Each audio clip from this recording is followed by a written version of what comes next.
Oo. So, bakit niyo pinayagan itong Cebu Peoples na mag-operate sa Bohol? Dapat, kung sa Bohol, taga Bohol ang mag-operate. Kasi sabi niya, nagkukunaybans daw kayo LGU at saka LTFRB, DOTR. Dapat pag ganon, meron doon sa ground kayong kinukonsulta din. Pero 50% masakit sa tenga ang apektado at nanganganib yung kanilang hanap buhay. Tumatawa po sila. Bakery, jeepney drivers, tapos ngayon bibigyan mo ng negosyo ng bakery.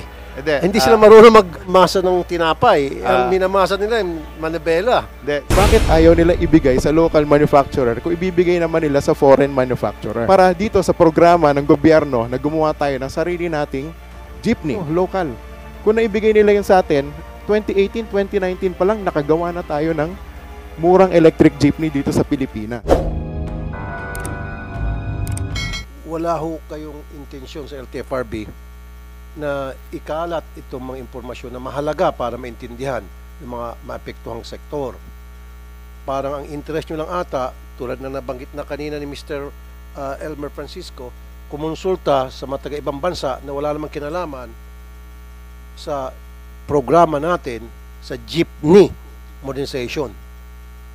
Kukonsultahin yung mga manufacturer ng boss, jeep yung pinag-uusapan at imported pa. At parang nabastos pa po yung mga local manufacturers natin. Nauna na po ako nakapag-declare sa media, pati sa Kongreso, na yung unang 1,000 na units na magpapareserve sa Francisco Motors, of which lumampas na po kami doon. Yung first 1,000 units, committed po ako doon. Bibigay ko na 985,000 pesos. Yung first 1,000 units. Yun po. Ngayon, yung lampas po, dahil nasa 1,300 units na po yung nagpapareserba, yung lumampas po ay 1,997,000. Pero ito po ay full electric na. Hindi po yan yung sinasabi ko na Euro 4 na bulok na. So, electric po ito na bagong teknolohiya. Wala po kayo makikita sa merkado ngayon dito na nagbebenta ng electric na jeepney or minibus na merong range na 250 kilometers. So, 250 kilometers po yan. Yung 2021 model po natin, 100 kilometers lang po yung range niyan. Ito pong bago, 2025 model na po, na isasubmit namin sa DOTR sa mga mid-July po. Isasubmit po namin para makakuha tayo ng bagong Certificate of Compliance. 1,997,000 pero 250 kilometers na po yung range niyan on one full charge. Ang jeep naman po kasi hindi kailangan na sobrang layo dahil pabalik-balik lang po yan sa fixed na ruta. So meron lahat po ng pagde-deployan natin ng electric jeepney ng Francisco ay magde-deploy din po tayo ng charging stations. Meron pong fast charger, then kada jeep po may kasama rin siyang charger na pwede i-plug lang sa regular 220 outlet, 220 volts na outlet. So, yun po yung yung isa natin, yung sa presyo mababa po natin. Then totoo rin po yung sinabi ni Governor Dong Padilla na ang warranty po na ibibigay ng Francisco Motors sa Francisco Jeepney ay 15 years. 15 years ang warranty. Dahil po dito, meron tayong mga kausap ng mga bangko, meron na pong 3 private banks na mga malalaki po dito na local banks na nag-commit po sa atin ng hanggang 11 years na amortization. Meron po kasing mga ruta na mahahaba, ang ruta at maraming tao, kayang-kaya nilang magbayad ng 3 years, 4 years, 5 years. Pero meron po mga may iksing ruta na konti ang mga pasahero na na-compute na po namin hanggang 11 years kaya po nilang bayaran.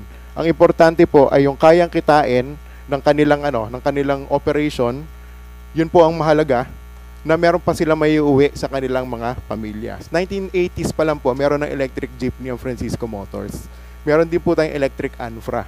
Pero ang problema nun, lead acid deep cycle pa yung baterya nun, lumang teknolohiya, ngayon meron ng mga lithium. Bakit ayaw nila ibigay sa local manufacturer kung ibibigay naman nila sa foreign manufacturer? Para dito sa programa ng gobyerno na gumawa tayo ng sarili nating jeepney, yung tunay na jeepney, dito, local.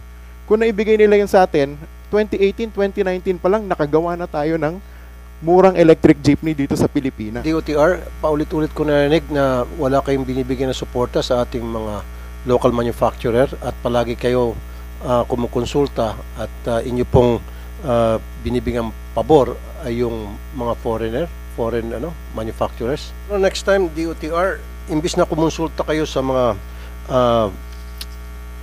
foreign manufacturers, unahin nyo muna siguro konsultahin itong mga local manufacturers natin kasi they have more experience than the foreign manufacturers pagdating sa pagpapatakbo ng mga jeepney sa mga kalsada natin. So stop consulting with these people, especially from China. Local manufacturers natin, capable sila, 66 years, 77 years na sila, dekada na. Sana binibigyan natin silang respeto. So I don't want to hear from now on na kapag meron tayong mga programa tungkol sa mass transportation, ang una natin kinukonsulta ay yung mga taga-abroad. Kumonsulta tayo sa mga local manufacturers natin. Pag sinabi ng mga local manufacturers natin na hindi namin kaya yan, saka pala natin ipapasa o ikukonsulta sa labas ng bansa. Tama? Ganun po dapat. Yeah, I assure po, base sa sinabi nyo, yung when you say priority po, unang-una, hindi kami lumalapit sila po lumalapit sa amin. But base po sa usapan natin ngayon, Sino po lumalapit? yung foreigners, sila po yung nag-apply kasi na Kaya nga, di wag nyo certificate. entertainin. Wag nyo entertain, as simple as that. Unahin nyo muna yung local. Apo. Di ba? At saka, base po sa sinabi ni Mr. Francisco, at saka sa... Hindi, kaya siguro ni-entertain yung foreign, kasi yung foreign, may dolyar na pang under the table siguro. Isa pa yan si Togade. Alam na nga niya yung Dalian train na hindi angkop sa compatible, compliance sa ating MRT system, pinilit pa talagang papasukin. Yung pagdating ng delivery, alam niya na hindi magagamit, tinanggap pa rin. Kung di ba naman, Kengkoy? Di ba? And now, meron tayong 3.7 billion na train dyan ngayon nakatenga sa MRT station na hindi nagagamit. Dahil kasi puro foreigner ang gusto nyo eh. Ayan, China. Dalian, China. Ngayon dito sa jeepney modernization, China na naman. Bakit gustong-gusto sa China? Ano meron? Ang balito kasi yung China, mabilis daw magsuhol. Malaki ata manuhol. Kaso yung local, walang panuhol, kaya hindi siguro na-entertain yung local. Tungkol po doon sa nabanggit ni Mr. Francisco Kangin, yung pong electric vehicle na nabanggit ng ating kaibigan, si Mr. Francisco, na maghahalaga lamang ng mga 1.2, 1.1 million, 1.9 o 1.9 million. Sorry, I thought 1.1 million. Well, ang nagiging problema natin dyan kasi yung lithium acid yan, napakamahal niyan. Hindi ko naman inuupos yun. Magandang electric vehicle. Pero pagdating po sa battery niyan, Mr. Chair, napakamahal po ng battery ng lithium acid. Ako po kanina, pinaiking ko yung sinasabi ni Mr. Francisco at ni Governor Padilla, ni Mr. Saraw. Siguro, mas maganda tulungan na lang ng ating pamahalaan na bumili ng mga Euro 6 engine para makina lang po ang import dalhin dito and ang body locally manufactured para ho bumaba ang presyo natin. Sapagkat ang nagpapataas po ng presyo, pag bumili ka din sa mga local natin, Isuzu, Hino, yung mga local supplier natin, kasama po ang chassis lahat yan. Kanya body, tumataas po ang halaga. Ngayon, kung ang makina lamang po ang ating i-import, kayang-kaya naman hong gawin ng ating mga local manufacturers. May sinasabi ni Governor Padilla, mag-a-add pa ng employment sa ating mga Pilipino yan. Ituloy po, yun po ang aking minumungkay sa inyo kagalang-galang Mr. Chair at sa ating mga senador nandito. Kung matulungan po ninyo na makina lang po ang import namin ng mga supplier na gagamitin namin, mas malaki po ang maimumura natin kaysa doon sa mga halagang 2.4 million ngayon. Nangyari po ito, Mr. Chair. 1977, ako yung jeepney driver.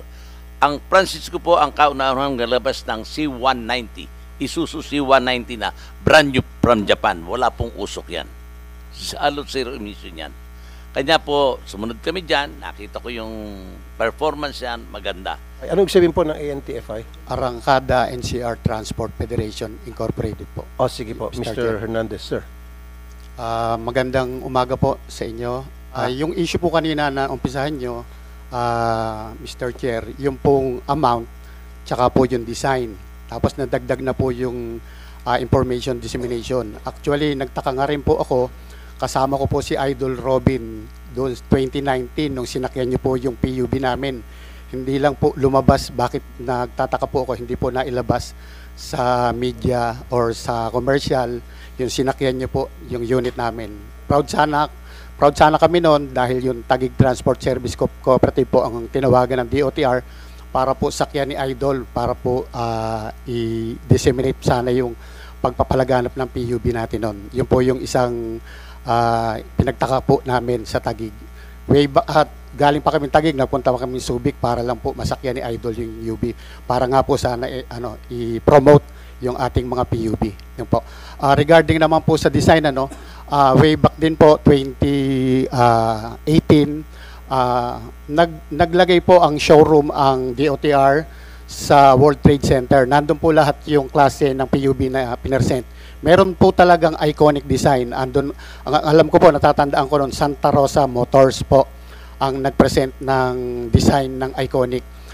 Sorry to say, hindi po namin nakakuha na pili yung iconic design kasi iniisip po namin sooner or later mape-phase out na rin po yung may mga nguso. Why po? Naisip po namin, kung natatandaan nyo po, mga sir, meron po tayo nung bus na may nguso. Pero ngayon po, walahan po. Tinanong ko po yung mga ibang Alam po, may bus nguso. Meron po tayong bus na mayroong nguso. Bakit po? Tinanong ko po yung ibang bus operator, ang issue po doon, yung space. Sayang po kasi yung nguso. Kung ibabayad mo dito sa Metro Manila, yung nguso po ng ating mga unit, sayang din po yung yung space. Okay. Yun po yung isang tinanong din po na. Kinonsider din po namin yung space. Mahal po kasi dito sa Metro Manila yung pagbabayad po ng per square meter po ng mga lote natin para lalagyan po ng mga unit. Paliliwanag ko po, paano po mababayaran ng operator po, katulad ng kooperatiba, tsaka ng corporation po, yung amount ng unit. Kaya ini-encourage po ng ating government na mag-consolidate po yung ating mga single operator kasi po para sa operation na to. Kinuha ko na po yung pinakamahal na presyo ng unit. Kung di pa ako nagkakamali, ito po yung presyo ng class 3 natin, ng modern. Yun po yung pamalit sa mga UB Express. Yan po yan, ang amount po niyan 2.8. Ngayon po sa 2.8, meron pong binibigay na equity subsidy ang government, halagang 280,000 po. Ngayon lang pong taon na yan na ibigay po, na ipagkaloob. From 80, naging 160 po. Ngayon na po, 280. Babawasin po yan dyan. Ang magiging total na lang po ng halos uutangin po namin 2.520 sa bangko po. Ngayon po, papatungan po yan ng 6% interest per annum. Yan po yung total sa isang taon na tubo po ng bangko. Dahil 7 taon po siya babayaran, aabutin po siya ng 1,058,000. Mas maganda nga po sana yung proposal kanina, mga sir, your honor, Mr. Chair, na habaan po up to 10 years, mas maagaan po para sa amin.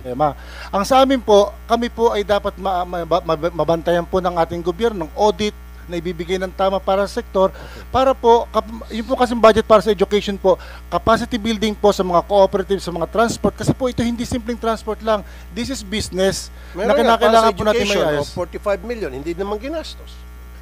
Yun pong sinasabi niyong budget, hindi po nangyari sa panahon namin. That was during the previous administration po. Yun hong sa Boracay, hindi rin ho nangyari sa panahon namin yun. When I came in po, lahat ng meeting namin sa central office lang po. Nandyan po makakapagpatunay yung mga transport groups na sila po ang magtitistigo na wala pong nangyaring ganon sa time namin. So yung nangyari nung nakaraan, hindi na mangyari ngayon? Hindi Under your watch, hindi na? Hindi ho mangyari sa panahon ko. We gave you the assurance po. Na makukumbinsin nyo itong 19% na para pumasok na sa sistema. Your Honor, yung tungkol po sa consolidation, yung sinasabi niyo po 19%, tapos na po yung consolidation. So meron yung 19% na hindi na-consolidate, tapos na yon. Yes, tama po kayo. So ano mangyari dito ngayon sa 19%? Diyan po papasok yung tinatawag nating social support po, no? Yung DOLE, meron po silang entrepreneur, at saka yung TESDA, yung super scholar po, at lumapit na rin po kami sa DSWD para maging pangatlo silang ahensya na tutulong dun sa hindi lamang sa hindi nag-consolidate, pero yung mga apektado rin na sektor sa transportasyon na pwede nating tulungan po. Kaya nga, anong klaseng tulong? Unang-una po sa entrepreneur, ito po yung sila po bibigyan ng livelihood po. Gaya ng? Gaya na kunyari po, yung worth 30,000 na pondo po, like loading station, or gusto po nila pumunta sa Ang iba po yung sa paggawa ng sa sa bakery po, yung pag-aaral tungkol po sa isang negosyo or Tumatawa po sila. Hindi, Bakery, jeepney driver siya, tapos ngayon bibigyan mo ng negosyo ng bakery. Hindi ah, sila marunong magmasa ng tinapay. Ang minamasa nila yung manibela. sa totoo po, binigyan po natin sila ng oportunidad na maging driver. So, decision naman po nila yon. At saka, just to clarify lang po. Pero, okay. Yan po ba naiparating sa kanila? Nasabi sa kanila yun? Yes po, naisabi po yun sa kanila. Kaya nga, marami na po nag-a-apply sa amin regarding which to choose. Dagdag lang po, siguro kaya hindi rin naging successful yung programa na to noong the past years. Kasi nung panahon na yon, parang hindi pa po sigurado yung programa dahil sa delays. But now that the consolidation is final, ngayon na po sila talagang lumalapit dahil alam nila na tapos na po yung Okay, consolidation. sige, pagbigyan natin. Anong pangalan niyo po, ma'am? Si Kabakod? Sige. Pagbigyan natin. Kanina pa siya taas ng kamay. Ma'am, pangalan niyo po? Good afternoon, Mr. Chair. Ako si Lilian Sembrano, presidente ng Kabakod Negros Transport Coalition Bacolod sa Region 6. No? Gusto lang ako mag-comment doon sa sinasabing entrepreneur. Kasi kung balikan natin yung POVMT, kahit sa Kongreso, dinideclare na yan na unconstitutional at saka hindi pinag-aralan ng mabuti. Kaya nga, yung 81%, kahit ipatawag natin dito sa Kongreso yung mga operator, magsasabi yan na pilitan lang kami. Yan na nagpa-consolidate kasi mawala na kami ng pangkabuhayan after April 30. But sa Bacolod, ito ang nangyari sa amin. Yung LPTRP sa Bacolod, October 21 ina-approve, hindi nakadaan yon sa public consultation. Tapos tama yon si Sir Rafi Idol Tolfo na talagang LGU at LTFRB connivance talaga sa modernization dyan. Yung mga ruta ibinigay sa mga malapit lang sa kanila. Yung mayor namin, nag-engage ng Egypt at nakataging pa sa kanya yung kooperatiba na Asinso. So, paano kami maniniwala? Ngayon, sa Bacolod at sa Iloilo, magrarally na ang mga nagko-co-op at nagkooperatiba, yung mga modernized association. Anong panawagan nila? Dapat hulihin na ang mga kolorom. Kami daw ay kolorom. Ngunit, nang nag-declare si Yusik Ortiga at saka si chairman na kolorom kami, yung OIC namin ina-affirm na hindi kami kolorom. Yung prangkisa namin, hindi lang nila ini-renew dahil sa deadline ng April 30, Mr. Chairman. Ngayon, 35 days na ngayon, balik pasada, balik prangkisa kami para mabuhay. Ang gusto ko ngayon, narinig ko na yung magandang plano ninyo sa modernization. Ang Bacolod ngayon is 50%. Hindi consolidated. Mabawasan pa yan kasi subject for review pa. So anong mangyari sa amin, majority kami na hindi consolidated? Walang prangkisa, patuloy kaming nagbiyahe. Kasi hindi kami nirenew paano ang mga pamilya namin. So ngayon, patuloy kaming psychological threat ni DOTR at LTFRB na hulihin kami dahil kolorom. Ngayon, i-declare nyo kaming kolorom. Si Altura nag-affirm na hindi kami kolorom. So, ano bala ang totoo? No? Bakit hindi nyo kami inirenew? Ang sa amin niya, panawagan namin, ibasura tong consolidation deadline ng April 30 para ma-renew ang aming mga prangkisa. Ngayon, ang ginagawa ng LTFRB, mag-showcause order daw, magproseso daw ng mga requirements. First time kaming grupo nakatanggap ng showcause order. Ano ang sinasabi ng showcause order? May kopya tayo dito. Explain mo lang, bakit hindi ma-cancel o ma-revoke ang aming prangkisa. Ibig sabihin, pag ma-justify namin yung reason na idipinsa namin yung aming prangkisa, anong next? Siyempre, motion to allow renewal of franchise. So that's why, Mr. Chair, panawagan namin, ibasura yung April 30, i-renew ang aming mga prangkisa. At saka yung 81%, ipatawag yun. Kasi kahit kami magsasabi, napilitan lang yun ng consolidation. Pinipilit nyo kasi. Alam nyo ba kung sinong nakabinipisyo ng consolidation na yan? Kayo lang na mga opisyal ng mga kooperatiba at korporasyon. Tanungin natin sa ground, yung mga operator na nagpa-consolidate. Hanggang ngayon, walang dividendo yun. Sa Bacolod at sa Iloilo, nag-rally. Walang benepisyo. Sabi nyo, government sa benefits? Wala. So, paano kami sasabay sa modernization ninyo? So, ang sa amin lang ganito, go kayo, congratulations, kung maganda sa inyo ang modernization. Pero sa amin, irespeto yung karapatan naming mabuhay, ang pamilya namin. Kaya kami humingi ngayon sa mga senador na nandito, i-renew na prangkisa namin. Dapat managot itong mga LTFRB at DOTR eh. Tinachap ang aming prangkisa. Pinapatay ang aming pamilya. Anong ginagawa nila? Nagrarally. Kasi gusto nilang hulihin kami. Maganda ba yung modernization na may mamamatay? At saka kayo ay mamubuhay? Maganda ba yun? So anong klaseng programa ng gobyernong ito? So anong mangyayari sa Bacolod? Kasi nag-connivance, yung LGU, yung LTFRB, yung mga korporasyon at kooperatiba sa programa. Anong mangyayari sa amin? O sinubukan naming nagbiyahe? Hindi kami hinuhuli. Bakit? Kasi hindi kansilado yung prangkisa namin. Hindi kami ribok. Sige. Pagbigyan naman natin ngayon yung DOTR. Alam niyo ba itong problema sa Bacolod? Aware ba kayo? 50% daw ang naapektuhan at hindi makapagbiyahe ngayon. Thank you, Mr. Chair. Salamat po, ma'am. Yeah. Ma'am Lilian. Si Chair Guadis po magsasabi regarding sa percentage po. No? Idagdag ko Yeah, lang pero po. alam niyo po itong problema sa Bacolod. Yes, Ba't definitely hindi niyo po ina-address? Ba't hindi niyo po inapuntahan o kinakausap sila? Unang-una po, nagpunta kami mismo ni Chair Guadis sa Bacolod po. And in Kailan fact, po? That was before the end of consolidation. In fact, after that po, tumaas po yung consolidation. Sabi niya, bababa pa nga raw, 50%. Hindi po. Sasabihin po ni Chair Guadis yung tamang numero po ng consolidation. Mr. Pwede Chair, makita yung data, yung figures niya, isang video po sa amin. Hindi, kasi sinasabi niyo more than 50%, sinasabi niya 50 at bababa pa, yung iba napilitan. I tend to agree. Siyempre, kaysa naman mawalan sila hanap buhay, napipilitan sila kahit na alam nila na hindi naman talaga komportable para sa sitwasyon nila. If I may, Mr. Chair. Mr. Chair, yes, nagpunta po kami sa Bacolod. That was 2 months ago.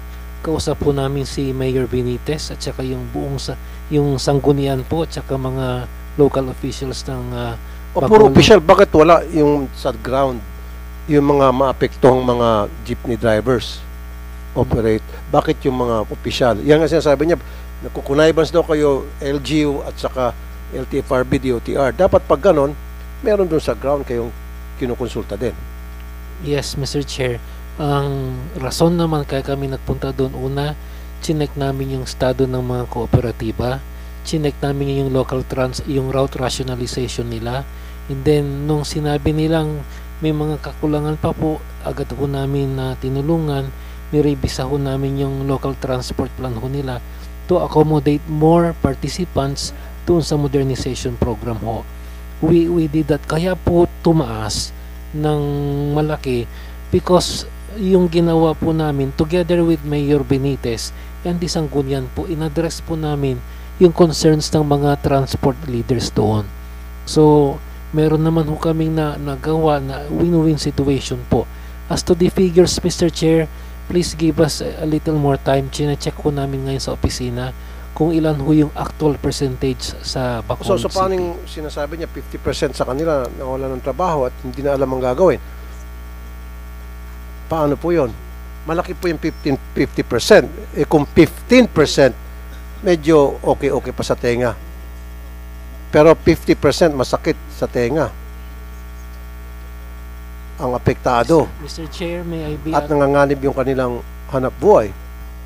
what we have, Mr. Chair, may we be given a little time. Ang nasa akin po is Region 6, which is an 83% ang consolidation rate po nila for the entire Region 6. may we be given... For the entire region. Pero yung sa Bacolod mismo, sinasabi nga po ni Ma'am Sembrano, 50% sa kanila ang apektado ngayon ang hindi pasok sa loob. At yung 50% na kabila ay napilitan lang at mababawasan pa yan, magkakaroon doon ng rally. So, ibig sabihin, hindi maayos ang pamamalakad yun doon sa Bacolod kasi ang sinabi nyo kanina, kumonsulta na kayo sa mga LGU. Kayo nagkukonsultahan na hindi nyo sinama sila. Dagdag. Ma'am. Mayroon tayong actually sinasabit dito sa Senate at saka sa Congress na yung reklamo. Mayroon tayong kooperatiba doon, pag-aari ng Cebu Peoples, taga Cebu. Sino po Taga may-ari? Cebu, Cebu Peoples. Sino po yun? Cebu Peoples po. Sino ang may-ari may-ari. nun? Parang kooperatiba yan galing Cebu. Na pumunta sa Pumunta sa Bacolod, siya yung nag-operate ng ruta kasi presidente ako doon sa Fortune Town. Sila yung nag-operate ng Cebu Peoples doon sa Fortune Town. Ngayon, ang mga operators dyan na malapit 40, 40, na problema na ngayon kasi parang yung lumabas sa media na nagrarally doon sa na parang inaano nila, hindi nila pinalabas yung mga jeep, mga bus nila kasi tinitake over ng Cebu Peoples at mga hindi operator yung mga kooperatiba nila. Yung mga operator nila, wala ng mga right doon sa kooperatiba nila. Okay, isang masin. Oo. So, bakit niyo pinayagan itong Cebu Peoples na mag-operate sa Bohol? Dapat, kung sa Bohol, taga Bohol ang mag-operate. Ano pong result ng investigation niyo po, sir? Meron na pong resolution din ng House. May we be given at least 24 hours to submit to you the report. Yes. Na-take up na rin po lahat yan. Okay. And